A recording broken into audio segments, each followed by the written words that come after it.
Hello everyone. उम्मीद करता हूँ आपका गेट का एग्ज़ाम बहुत ही अच्छा हुआ है और आप लोग भी सेम उम्मीद करेंगे कि गेट का एग्ज़ाम बहुत अच्छा हुआ है, क्योंकि आगे जो मैं आपको सजेशन देने वाला हूँ उसके बाद आप फील कर पाएंगे ये बात मैं क्यों कह रहा हूँ। आज हम जो डिस्कशन करेंगे उन स्टूडेंट के लिए करेंगे जो लोग इंजीनियरिंग सर्विसेज एग्ज़ाम दे रहे हैं 19 तारीख को, और लास्ट जो आपके 10 दिन है वो आप किस तरह से यूटिलाइज़ करेंगे, किन चीज़ों का आपको ध्यान रखना है, क्या चीज़ें आपको प्रैक्टिस में रखनी है, ये सारी चीज़ें हम इस वीडियो में डिस्कस करेंगे। चलिए टाइम वेस्ट किए बिना आगे बढ़ते हैं। ये मेरा बेसिक सा इंट्रोडक्शन है। चलिए काम की बातें करेंगे। पहली चीज़, आपको गेट की आंसर की चेक नहीं करनी है अगर आप सिंसियरली ईएससी का एग्ज़ाम देना चाहते हैं, ठीक है।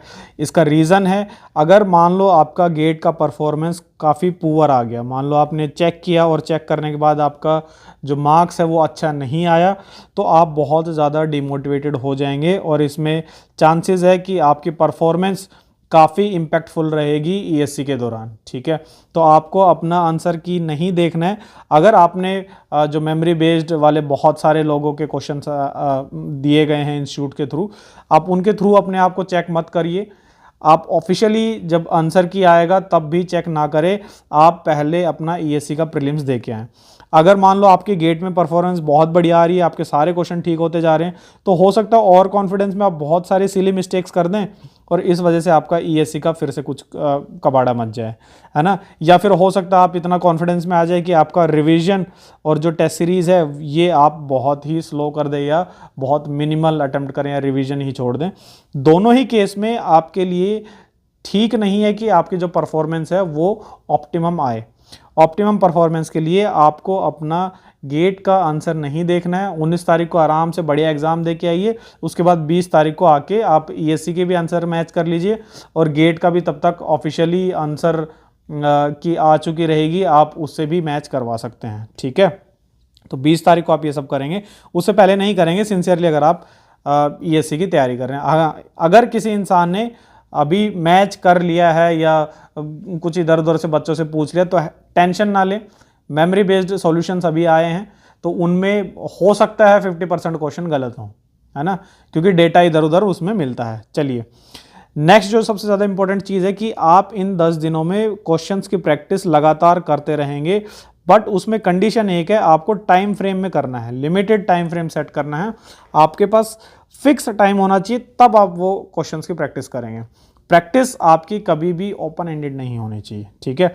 इसके आपके पास 3 तरीके हैं। या तो आपके पास कोई प्रैक्टिस बुकलेट अवेलेबल है जिसको आप स्टॉप वॉच लगा के आप तैयार कर लें, या स्टॉप वॉच लगा के आप उसमें प्रैक्टिस कर लेंगे, ताकि आपको पता रहेगा कि 1 घंटे में मैं इतने क्वेश्चन कर पा रहा हूँ, ठीक है।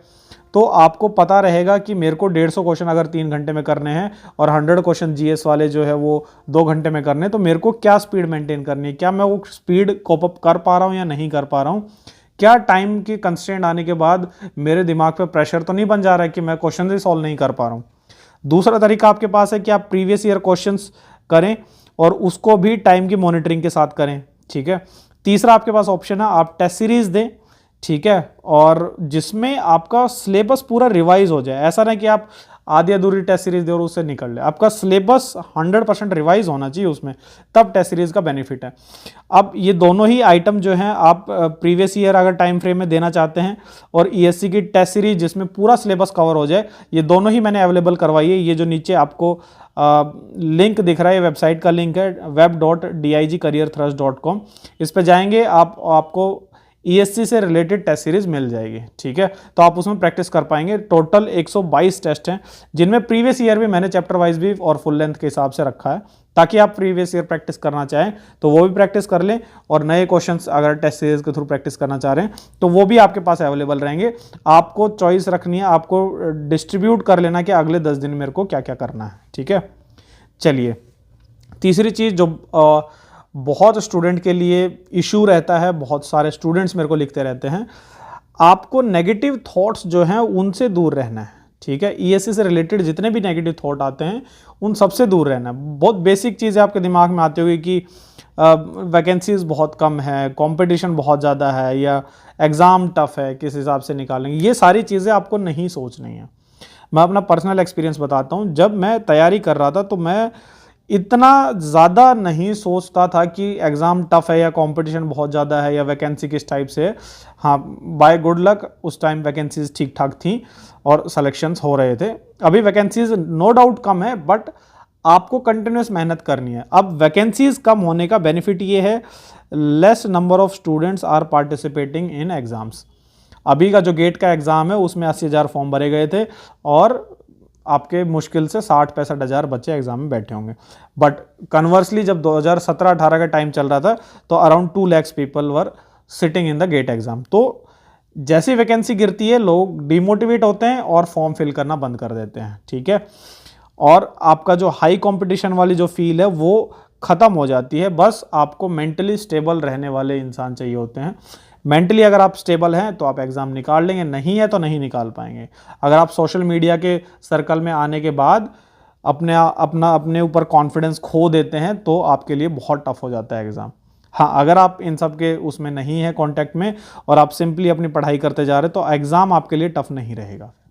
आपको कॉन्सेप्ट रिवाइज करने हैं, टेस्ट सीरीज देता रहना है, तो एग्ज़ाम ऑटोमेटिकली आपका निकल जाएगा, ठीक है। तो फालतू बातें दिमाग में बिल्कुल भी आपको नहीं रखनी है। चलिए नेक्स्ट जो इंपॉर्टेंट है, आपको कैलकुलेटर यूज़ नहीं करना है प्रैक्टिस के दौरान, टेस्ट सीरीज के दौरान कैलकुलेटर यूज़ नहीं करना है। अगर आप यूज़ करेंगे तो आपकी प्रैक्टिस बहुत बेकार हो जाएगी। आप न्यूमेरिकल टाइप के क्वेश्चन ईएससी के प्रीलिम्स में नहीं कर पाएंगे, ठीक है। अब out of 150 in technical part आपको 20 से 25 क्वेश्चन ऐसे ज़रूर मिलेंगे जिसमें आपका कैलकुलेशंस रहेंगे। अब इन 20-25 क्वेश्चंस को आप ये क्वेश्चन इस टाइप के रहेंगे कि आपको आते हैं, आप सॉल्व कर लेंगे 100% इन क्वेश्चन को। बट इनमें से 10 से 15 क्वेश्चन ऐसे होंगे जिनकी कैलकुलेशन बहुत टफ होगी और आपके 10 के आसपास क्वेश्चन होंगे जिनके 10-12 के आसपास क्वेश्चन होंगे जिनकी कैलकुलेशन रिलेटिवली ठीक ठाक होगी, जो आप कर पाएंगे, ठीक है। तो आपको यही क्वेश्चन अटेम्प्ट करने हैं। जो क्वेश्चन देख के ही आपको लग जा रहा है कि आपका कैलकुलेशन बहुत टफ होने वाली है, वो इंटेंशनली यूपीएससी ने स्पीड ब्रेकर लगाया है। आपको वो क्वेश्चन स्किप करने हैं, उस पर बिल्कुल भी टाइम वेस्ट नहीं करना है। जो क्वेश्चन इजीली कैलकुलेशन में आ सकते हैं, आप कर सकते हैं, सिर्फ उन्हीं की कैलकुलेशन करेंगे, ठीक है। एल्स बाकी पे टाइम वेस्ट नहीं करेंगे। 150 क्वेश्चन है, इन 150 क्वेश्चन में से 3 घंटे में मुश्किल से बच्चा 120 के आसपास अटेम्प्ट कर पाता है। इन 120 जो क्वेश्चन आप अटेम्प्ट कर पाते हैं उन क्वेश्चंस में आप डिस्ट्रीब्यूशन रखें, है ना। डिस्ट्रीब्यूशन मतलब ये है कि ये जो 20-25 क्वेश्चन जो कैलकुलेशन के टफ कैलकुलेशन के हैं वो आप स्किप करें। 150 में से 120 करने तो वो सेलेक्टिव आप हो रहे हैं, ठीक है। आपको वो 120 क्वेश्चन करने जो आपको फटाक से आप कर पा रहे हैं। हाँ, टाइम बचता है तो आप सर्कल करते हुए चलेंगे क्वेश्चन पेपर पे कि ये कैलकुलेशन वाला क्वेश्चन है, अगर टाइम बचेगा तो मैं कर लूँगा। चलिए, हाँ, शॉर्ट नोट्स आप बहुत अच्छे से रिवाइज करेंगे। एटलीस्ट 2 सब्जेक्ट का पर डे आप रिवीजन चालू कर लेंगे, ठीक है। शॉर्ट नोट्स अगर आपने बना लिए वेल एंड गुड। अपने खुद के जो शॉर्ट नोट्स होते हैं वो बेस्ट नोट्स होते हैं, उनमें से बहुत स्पीड से रिवाइज होता है और हमेशा सजेस्टेबल है। फिर भी इन केस अगर आपके पास शॉर्ट नोट्स नहीं है तो आप मेरे यूटिलाइज कर सकते हैं, जो मैंने गेट के सिलेबस के हिसाब से बनाए हुए हैं। अगर उसमें ईएससी का कुछ पार्ट आता है तो आप ऐड ऑन उसमें कर सकते हैं। बट हाँ, रिवीजन के लिए आपके लिए, टेक्निकल के लिए मोर देन सफिशिएंट रहेगा। आप शॉर्ट नोट्स बहुत अच्छे से रिवाइज करेंगे, ठीक है। इन 10 दिनों में आप टेस्ट सीरीज देंगे और शॉर्ट नोट्स रिवाइज करते रहेंगे तो मोर देन सफिशिएंट है। आपको सिर्फ थ्योरी उसी पार्ट की देखनी है जो क्वेश्चन आपसे टेस्ट सीरीज में नहीं हो पाया, ठीक है। हाँ, पीछे मैंने जो डिस्कशन किया था टेस्ट सीरीज का, उसमें मैंने हर एक क्वेश्चन का डिटेल सॉल्यूशन दे रखा है, तो आपको इधर उधर नोट्स में इन सब में घुसने की जरूरत नहीं पड़ेगी। अगर आपका क्वेश्चन गलत हुआ है तो आप सॉल्यूशन देखेंगे, उसमें डिटेल्ड एक्सप्लेनेशन आपको मिल जाएगा, ठीक है। और जो आपका थ्योरेटिकल पार्ट है, जो एक्स्ट्रा थ्योरेटिकल पार्ट आएगा, जो आपने अभी तक नहीं पढ़ा होगा या नई थ्योरी आपके सामने आ गई है, तो वो भी सॉल्यूशन में, वो टेस्ट सीरीज में आपको मिल जाएगा। हाँ, शॉर्ट नोट्स का भी मैंने वो जो वेबसाइट दिया है उसमें अवेलेबल है शॉर्ट नोट्स भी मेरे, और एप्लीकेशन भी आप डाउनलोड कर सकते हैं। ये सारे लिंक जो मैं डिस्कस करता जा रहा हूँ ये मैं डिस्क्रिप्शन बॉक्स में आपको दे दूंगा। चलिए, हाँ, इंपॉर्टेंट ये है कि आपको एटलीस्ट 2 सब्जेक्ट के शॉर्ट नोट्स रिवाइज करने हैं पर डे, एटलीस्ट। मैक्सिमम जितना आप कर पाएँ उतना वेल एंड गुड है। चलिए, अब बात करते हैं नॉन टेक का जो पार्ट है। नॉन टेक के पार्ट में अगर आप क्वेश्चंस में एलिमिनेशन खेल पा रहे हैं तो आप खेलेंगे, है ना। फॉर एग्जांपल, मान लो आपका कुछ क्वेश्चन है जो आपने पढ़ा, उसके बाद आपके पास 4 ऑप्शन है, A, B, C and D।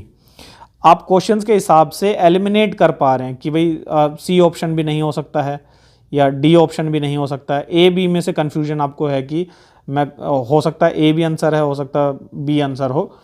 इस टाइप में जब आपके पास 50-50 ऑप्शन आ जाएगी तो आप क्वेश्चन को अटेम्प्ट करेंगे। ठीक है, मतलब कि अगर आप दो ऑप्शंस को एलिमिनेट कर पा रहे हैं तो आप क्वेश्चंस को अटेम्प्ट करेंगे। ठीक है, टेक्निकल पार्ट की अगर बात करें, टेक्निकल पार्ट में अगर आपको 100% कॉन्फिडेंस नहीं है कि आपका आंसर ठीक है, तब तक आप अटेम्प्ट नहीं करेंगे। आप 100% श्योर हैं कि आंसर यही है, तभी आप अटेम्प्ट करेंगे टेक्निकल पार्ट का। और ये टेक्निकल पार्ट की मैं बात कर रहा हूँ, जो आपका जीएस में जो 100 क्वेश्चन आते हैं उसकी भी, और जो 150 क्वेश्चन आपका टेक्निकल में आता है उसकी भी। अब जीएस वाले में मैं 100 क्वेश्चन में सिर्फ उन क्वेश्चन की बात कर रहा हूँ जो मैथमेटिक्स से रिलेटेड हैं, जो एप्टी से रिलेटेड हैं, जो आपका इंडस्ट्रियल से कुछ न्यूमेरिकल रिलेशन आ सकते हैं। न्यूमेरिकल पार्ट जो इन जीएस के 100 क्वेश्चन में रहेगा वो आप 100% एश्योरिटी के साथ आंसर होगा तभी करेंगे। टेक्निकल में जितना भी है पूरे 150 के 150 क्वेश्चन आप उनमें से तभी अटेम्प्ट करेंगे जब आप 100% श्योर हैं। इन 100 क्वेश्चंस में से जो ऐसे क्वेश्चन हैं जो थ्योरेटिकल बेस्ड जनरल स्टडीज़ के हैं, उन क्वेश्चन में आप अगर एलिमिनेट कर पा रहे हैं दो ऑप्शन को तो आप अटेम्प्ट कर देंगे, और अगर आपको आंसर आता है तो आप कर ही देंगे। चलिए, इसके अलावा आपका कोई डाउट या क्वेरी है ईएससी के एग्जाम से रिलेटेड, प्रिपरेशन से रिलेटेड, तो आप वीडियो के कमेंट में डाल सकते हैं। ठीक है, चलिए, stay focus and do well in exam. जितने भी लिंक मैंने डिस्कस किए थे, वेबसाइट का लिंक जहां पे आपको टेस्ट सीरीज और शॉर्ट नोट्स मिलेंगे, वो मैंने डिस्क्रिप्शन बॉक्स में डाल दिए हैं। मोबाइल एप्लीकेशन का लिंक भी डाल दिया है। टेस्ट सीरीज का ईएससी का जो है वो डायरेक्ट लिंक भी मैंने आपको डाल दिया है। ठीक है, चलिए, ऑल द बेस्ट।